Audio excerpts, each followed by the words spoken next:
خدا متعال کا سر شکر و احسان ہے کہ اس نے اپنی نعمت عظمیٰ کے ذکر پر ہمیں جشن میں شریک ہونے کی توفیق عنایت فرمائی ہے۔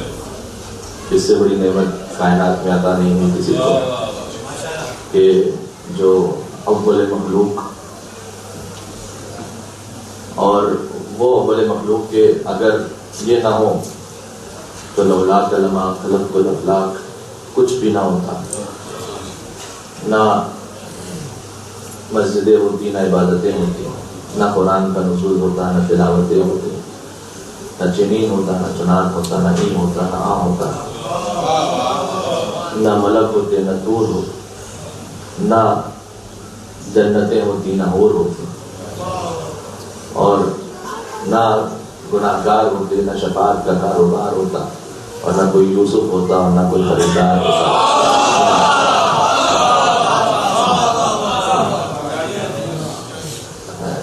اول عالم پر مل کے صلوات بھیجے محمد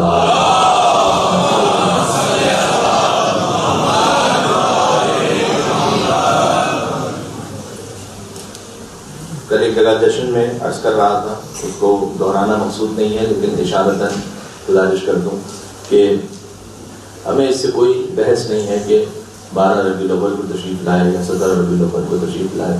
یہ تاریخی بحث ضرور ہے، تاریخی طور پر مورخین نے بحث کی ہے، اس پر غور بھی ہونا چاہیے، اس پر اکیڈمک لیول پر تو ڈیبیٹ بھی ہو سکتی ہے، لیکن جہاں جشن منانے کی بات ہو تو 12 کو منا لیجیے، 17 کو منا لیجیے۔ ویسے ہی 12 اور 17 میں 5 ہی کا فرق ہے، 5 کا فرق تو ہمیشہ ہی سے ہے اور شاید ہمیشہ ہی رہے گا۔ تو 12 کو کوئی جشن منا لے، کوئی 17 کو جشن منا لے، اس سے کوئی اتنی بڑی بحث کی بات نہیں ہے۔ یہاں پر 12 اور 17 ربیع الاول کی تاریخیں ہیں۔ ربیع الاول چاند کا مہینہ ہے، یہ اس وقت ہے جب چاند کا وجود نہیں تھا، تو یہ تو ان کے دنیا میں تشریف آوری کی تاریخ ہے، ورنہ جو اصل تو ہے کہ اول ما خلق اللہ نوری، اللہ نے سب سے پہلے ہی میرے نور کو خلق کیا تھا۔ تو اور کنت نبیا وآدم بین الماء والطین۔ اور یہاں پر ایک اور گزارش کر دوں، دیکھیں ہم سارے مسلمان، اب اس ایک جملے میں اگر آپ غور فرما سکیں تو ایک پوری تاریخ چھپی ہوئی ہے کہ سارے مسلمان جب جشن سرکار ختم مرتبہ کی بات ہے تو ایک لفظ استعمال کرتے ہیں، بالکل صحیح لفظ ہے، عید میلاد النبی۔ یہ لفظ استعمال ہوتا ہے، عید میلاد النبی۔ عید میلاد محمد نہیں کہتے، کہتے ہیں عید میلاد النبی۔ میلاد کا لفظ نکلا ہے در حقیقت ولادت کے لفظ سے، یعنی نبی کی ولادت کی عید۔ تو عید میلاد النبی اصل منانے کا حق تو صرف آپ لوگوں کو ہے، اہل بیت کے چاہنے والوں کو ہے، اس لیے کہ ولادت کے وقت ان کو آپ کے سوا کوئی نبی مانتا ہی نہیں تھا۔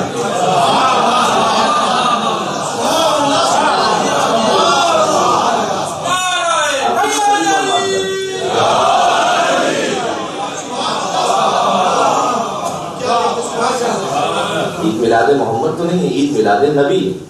تو نبی ولادت کے وقت ان کو نبی مانتا کون ہے سوائے اہل بیت کے چاہنے والوں کے؟ ہم نے انہیں نبی مانا، اول مخلوق وہیں سے نبی مانا۔ ہاں بعد میں جو ماننے والے ہیں وہ 40 سال تک انتظار کرتے رہے، 40 سال۔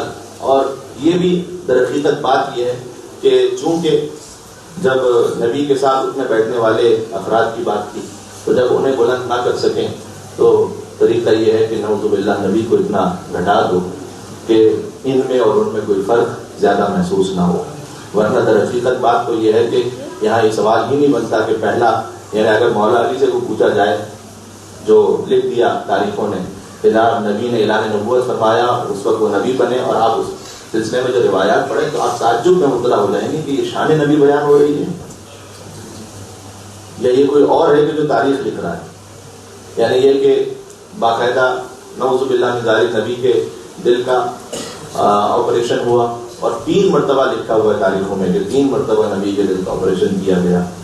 اور اس میں میں الفاظ نہیں کہہ سکتا، فقط اشارتاً کہوں گا کہ جو کچھ کمیاں یا کوتاہیاں تھیں اس کو نکال دیا گیا، اور پھر اقرا بسم ربک الذی خلق کی جو آیت نازل ہوئی، اور ثبوت کے طور پر یہ کہتے ہیں کہ الم نشرح لک صدرک، کہ اے نبی کہ ہم نے آپ کے دل کو نہیں کھول دیا، کہ آپ کے سینے کو نہیں کھول دیا. اور شرح صدر سے یہ مراد لیتے ہیں کہ یقیناً ان کا سینہ کھلا ہوگا اور یقیناً اس کا آپریشن ہوا ہوگا. تو میں کہتا ہوں کہ ان سے اچھے تو بہت وہ یہودی ہیں کہ جن کے نبی کے لیے قرآن کریم میں آیت ہے کہ رب اشرح لی صدری، حضرت موسیٰ علیہ السلام رب اشرح لی صدری، بہین الفاظ کے ساتھ پروردگار میرے سینے کو کشادہ کر دے، ویسر لی امری واحلل عقدۃ من لسانی یفقہوا قولی واجعل لی وزیرا من اخی ہارون واجعل وزیرا من اہلی ہارون اخی، کہ پروردگار میرے اہل میں سے ایک وزیر بنا دے کہ جس کا نام ہارون ہے اور جو میرا بھائی ہے.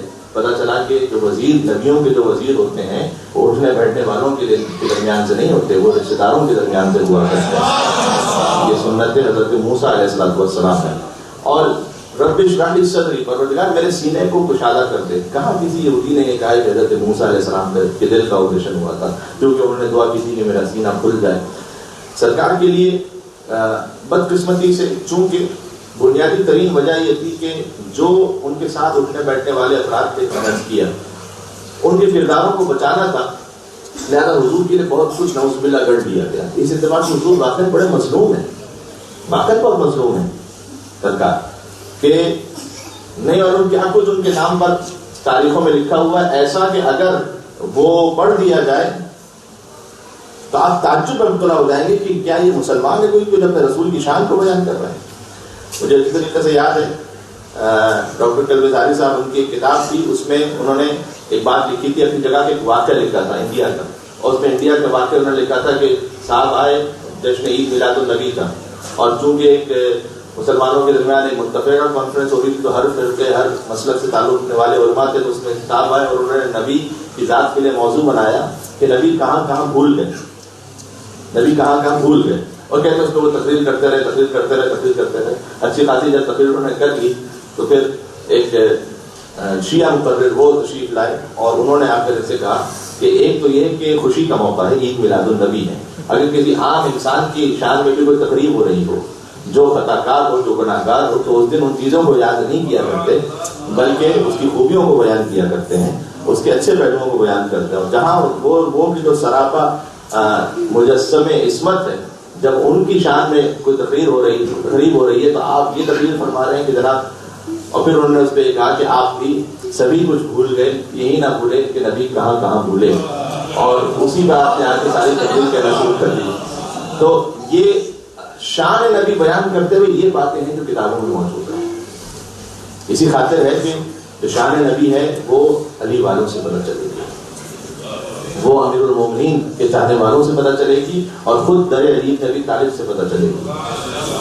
اس لیے کہ انہوں نے فرمایا کنت اتبعہ اتباع الفصیل اثر امہ، یہ نہج البلاغہ میں امیر المومنین نے فرمایا کہ میں نبی کے پیچھے ویسے چلا کرتا تھا جیسے اونٹنی کا بچہ اپنی ماں کے پیچھے چلا کرتا ہے. اس لیے کہ نبی جہاں جہاں تشریف لے جاتے تھے علی ان کے ساتھ ہوا کرتے تھے. اور گویا بعض شعراء نے یوں بھی کہا ہے کہ چونکہ نبی کا سایہ نہیں تھا اس لیے کہ حضرت کرار کو بطور سایہ اللہ سبحانہ و تعالیٰ کے ساتھ بھیجا ہوا تھا. صلوات بھیجے محمد و آل محمد پر.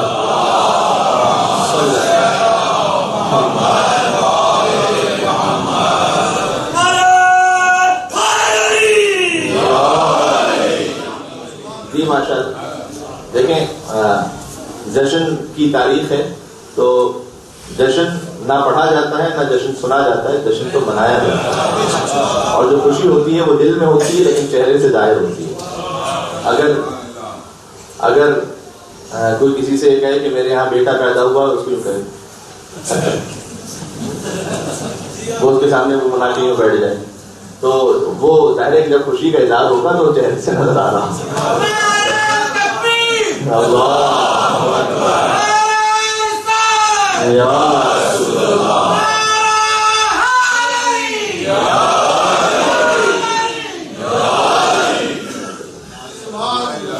تو وہ جو خوشی کا اظہار ہے وہ ہونا چاہیے.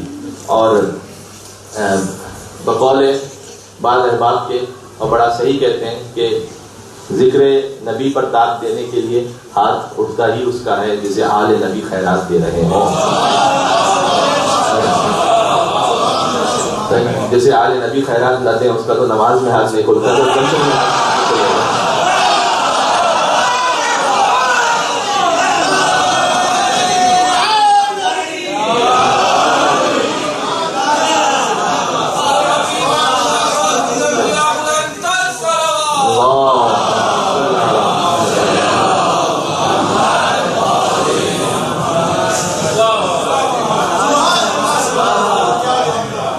مجھے مجبور کر دیتے ہیں کہ میں اپنے اوریجنل اسٹائل میں پھر آگے پڑھوں.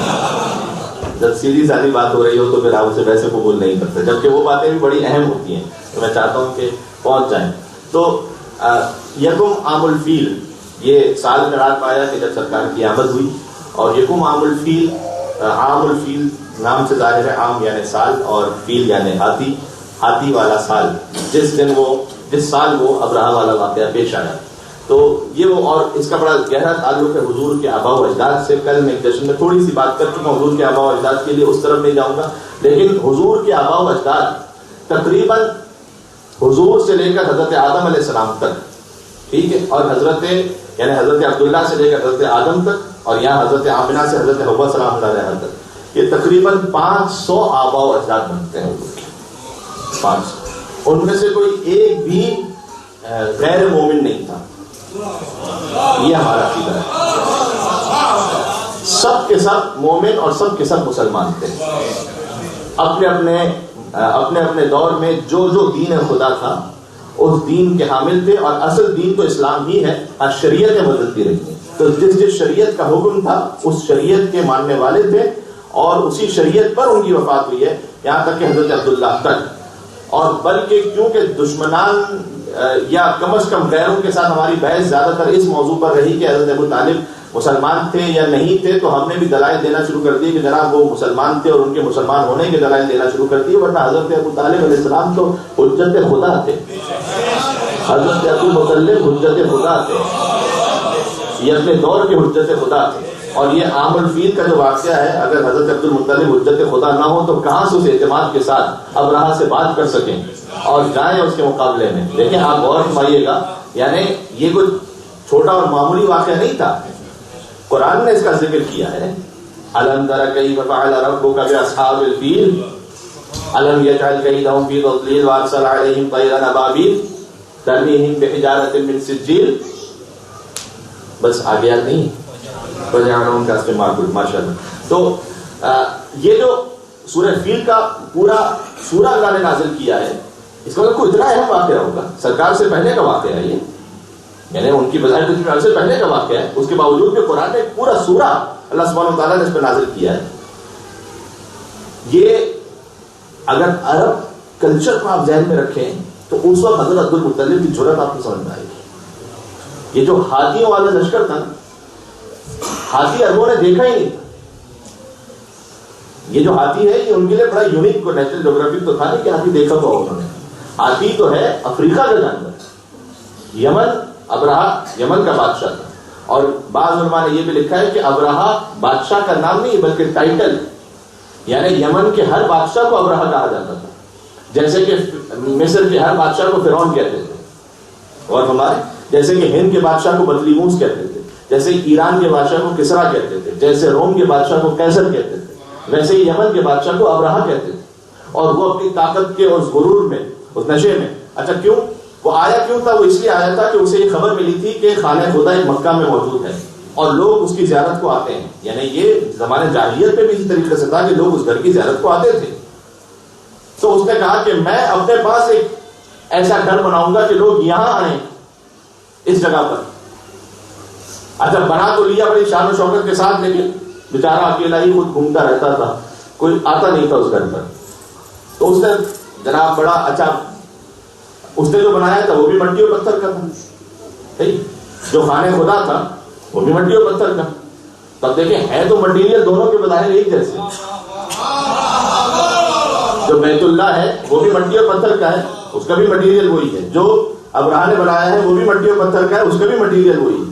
اب کوئی کہتا میرے کہ کوئی فرق نہیں ان دونوں میں,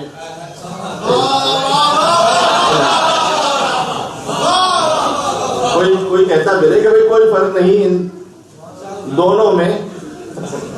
تو یہ کیونکہ یہ بھی مٹی پتھر کا, وہ مٹی پتھر کا. جناب یہ بیت اللہ ہے, وہ شیطان کا گھر ہے. صحیح, اس لیے کہ اللہ خالی مٹیریل کو نہیں دیکھتا بلکہ نیتوں کو دیکھا کرتا, کس نیت سے کون سا گھر بنایا گیا.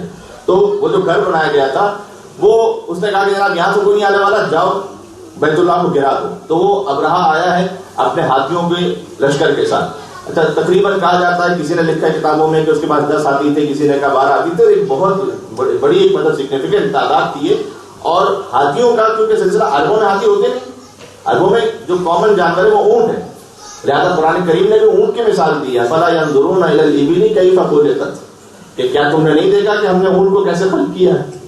ٹھیک ہے، اونٹ کی خلقت میں بڑے عجائب ہیں، اور یہ جو قرآن کا معجزہ ہے کہ وہ اتنا اس میں وسعت ہے کہ عربوں سے یوں کہا اور آج تک لوگوں سے بھی یوں کہا کہ افلا ينظرون الى الابل كيف خلقت، لیکن اللہ سبحانہ وتعالیٰ جانتا ہے کہ فقط صحرا میں رہنے والے اس کتاب کو نہیں پڑھیں گے.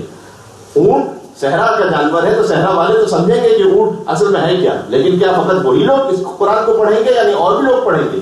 تو سب کے لیے پھر آگے فرمایا وَإِلَى السَّمَاءِ كَيْفَ رُفِعَتْ، یعنی اگلی ہی آیت میں فوراً دیکھو کہ ہم نے اونٹ کو کیسا خلق کیا، اس کے بعد فرمایا کہ دیکھو ہم نے آسمانوں کو کیسا بلند کیا. تو یہ قرآن کی وسعت ہے.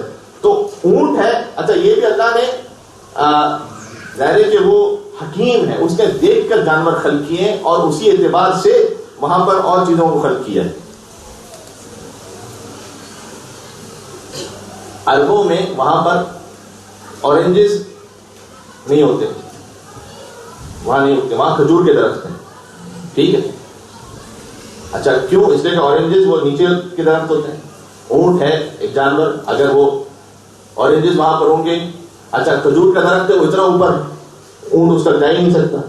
صحیح، تو جہاں جو چیز خلق کی ہے وہ جانور کی خلقت کے اعتبار سے وہاں کا انوائرمنٹ پورا بنایا ہے. ٹھیک ہے، یہ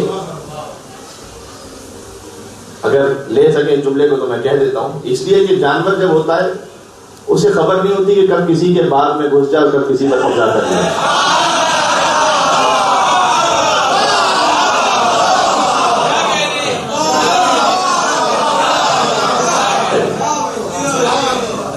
تھوڑا تھوڑا سا جب تک میں آپ کو ہلاتا نہ رہوں تو آپ جاگیں گے نہیں تھے. اس میں ایک سلوات بھیجے محمد و آل محمد صلی اللہ علیہ وسلم. تو جب ابرہہ آیا، بس میں اس بات کو مختصر کر رہا ہوں، حضور کے تھوڑا سا آباء و اجداد کا ذکر ہو جائے، 17 کو نہیں ہوا تو پھر کب ہوگا. یہ کہ جب وہ ہاتھیوں کو جب دیکھا عربوں نے تو یہ تو پریشان ہو گئے، اور انہوں نے تو پہلے شکر یہ کون سا جانور ہے، اتنا بڑا جانور، اور اس کی سونڈ اور اس کا جو بھی اس کا آواز نکالنے کا طریقہ کار اور اس کی جو دہشت تھی، تو وہ تو انہوں نے وہی سرنڈر کر دی. اور وہ آیا اور ابرہہ شہر میں لوٹ مار دی، ظاہر ہے کہ اپنی دہشت پھیلانے کے لیے. تو حضرت عبد المطلب کے 200 اونٹ تھے وہ لے لیے اس نے، اور چونکہ اس نے آ کے پوچھا کہ اس جگہ کا سردار کون ہے تو بتایا گیا کہ عبد المطلب ہے، تو اس کے جو اونٹ تھے وہ قبضے میں لے لیے. اچھا جب حضرت عبد المطلب کو اطلاع ملی تو وہ اپنے پوری شان و شوکت اطمینان کے ساتھ اس کے پاس گئے. اچھا ابرہہ، یہ آپ نے ہمیشہ سنا ہے کہ ابرہہ نے ان کے اونٹ چھوڑ دی، لیکن کیسے چھوڑ دی؟ کوئی وہ فی سبیل اللہ کام کرنا آیا تھا جو اتنے اطمینان سے عبد المطلب نے بات کی، انہوں نے کہا اچھا ٹھیک ہے جان بھیج جائیے. جی نہیں، ایسا نہیں ہوا تھا. اس لیے کہ اس کے پاس ایک ہاتھی تھا ابرہہ کے پاس جس کا نام تھا محمود، اور وہ ہاتھی جو تھا وہ بپرا ہوا تھا بڑا، اور جو اس کے سامنے آ جاتا تھا تو وہ اپنی دونوں ٹانگیں اٹھا کر اور اپنی جو سونڈ تھی اس کو ہلا کر بڑی دہشت ناک آوازیں نکالتا تھا.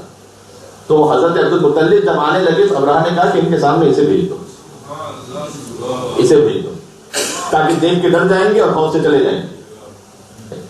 تو عبد المطلب وہاں پہنچے، اور جیسے اب یہ لکھا کتابوں میں، آپ غور فرمائیے گا کہ جب وہ محمود وہ جو گراتا تھا سامنے اور وہاں پر جو بھبر جاتا تھا، عبد المطلب جیسے پہنچے تو بالکل ایسے جیسے کسی کے سامنے سجدے میں جھک رہا ہو، عبد المطلب کے سامنے وہ جھک گیا.